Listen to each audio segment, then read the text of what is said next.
होली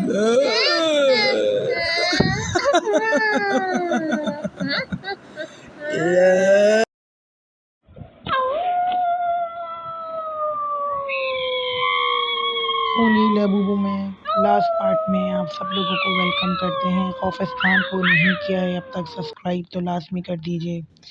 ये एक सच्ची कहानी थी जिसके लास्ट पार्ट के साथ हम हाजिर हैं। फिर से गुजारिश की जाती है कि चैनल को सब्सक्राइब लाजमी कर दीजिएगा। कमरे की खामोशी तेज़ होती जाती है, धड़कनों जैसे टूट रही हों या धड़कनों से कुछ कह रही हो। पायल नीम बेहोश हालत में माँ की गोद में होती है।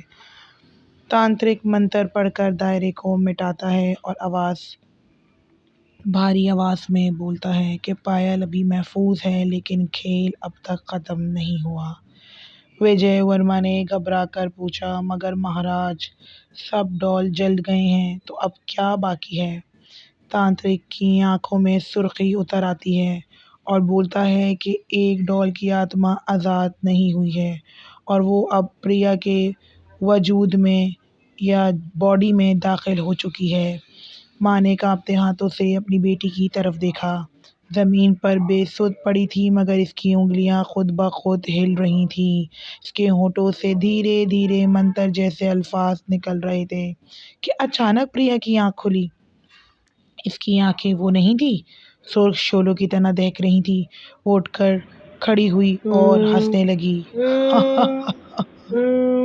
ये तो सिर्फ आगाज था। पायल चीखती हुई पीछे हटी। माँ और विजय वर्मा खौफ के मारे सुन हो गए। तांत्रिक ने लाठी आगे बढ़ाई और गरजदार आवाज में बोला, तेरी बेटी नहीं, ये लबूबो की आत्मा है जो इस पर हमला कर चुकी है या काबिज हो चुकी है। प्रिया के मुंह से आवाज़ निकली, मगर वो इसकी आवाज़ ही ना थी। हमें कोई नहीं रोक सकता, हम तो हमेशा जिंदा रहेंगे। हवा में उछलकर दीवारों पर चढ़ जाती है प्रिया और इसके हाथों की उंगलियां सांपों की तरह मुड़ने लगती हैं।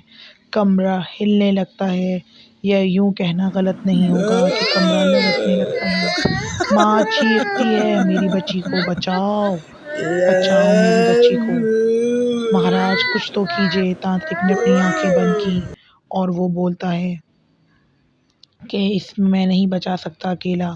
इसके लिए हमें वही बुढ़िया चाहिए जिससे ये लबूबो डॉल्स आई थी। जी हाँ, वही लबूबो डॉल्स जो प्रिया खरीदती है और वो ही काली शक्तियों का इस्तेमाल कर कर इन लबूबो डॉल्स को बनाती है। रात के अंधेरे में बुढ़िया को लाया जाता है। वो झुकी हुई टूटी हुई आवाज़ वाली बुढ़िया सफ़ेद बालों में उलझी औरत सी लगती है। इसकी आंखों में एक अजीब सी चमक होती है और वो आते ही बोलती है कि आखिरकार वक्त आ ही गया। मैंने कहा था कि लबूबो डॉल्स के पास मत जाना, लेकिन ये लड़की नहीं मानी। विजय वर्मा ने रोते हुए कहा कि माँ जी, मेरी बेटी को बचा लो, ये सब ख़त्म कर दो, तुम्हें वास्ता है प्रभु का। बुढ़िया ने ज़मीन पर काले पाउडर से नक्श बनाना शुरू किया। फिर इसने काली मट्टी यानी कि राख और खून मिलाकर एक मंत्र पढ़ा। कमरे की फिजा अचानक और भी बोझल हो गई। प्रिया कमरे के कोने में खड़ी चीखने लगी। इसकी आवाज़ 100 रूहों की चीखों जैसी महसूस होती थी और इसके बाल हवा में उड़ने लगे। बुढ़िया ने डबडबाती और आंखों में आंसू लाते हुए कहा कि अब लबूबो की आखिरी बलि मांग रही हैं ये लबूबो आखिरी बलि मांग रही हैं, और अगर ये कामयाब हो गई तो प्रिया हमेशा के लिए ख़त्म हो जाएगी। पायल रोते हुए बुढ़िया के कदमों में गिर गई। ये देखना था कि माँ जी प्लीज़ कुछ कीजिए, मेरी बहन को बचा लीजिए। और माँ कहती है कि मेरी बेटी को बचा लीजिए। बुढ़िया ने काली चूड़ियाँ तोड़कर ज़मीन पर फेंकी और फिर ज़ोर से बोली, ऐ लोगो, तुम भी सब गौर से सुनो कि ऐ लबूबो की आत्माओं, तुझे ये जिस्म नहीं मिलेगा। जा वहाँ जहाँ से तू वापस आई थी।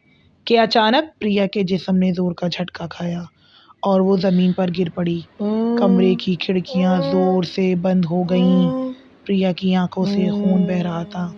कि बस। इसके मुंह से लबूबो डॉल्स की आवाज़ निकली, हम दोबारा आएंगे, तुम हमें रोक नहीं सकते। फिर यह क्या था कि फिर एक ज़ोरदार धमाके के साथ रोशनी फैली। प्रिया का जिस्म बेहोश हो गया। आगे देखते हैं कि अब प्रिया बच पाएगी या नहीं।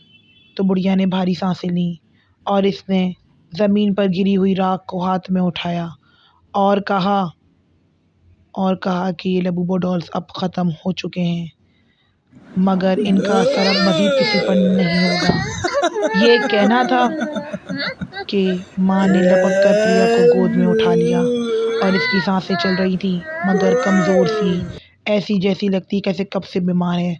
बुढ़िया ने माथे और हाथ पर राख को मलकर कहा कि तेरी बेटी मुक्ति पा गई है, मगर अब ये कभी लबूबो के साए में नहीं आएगी।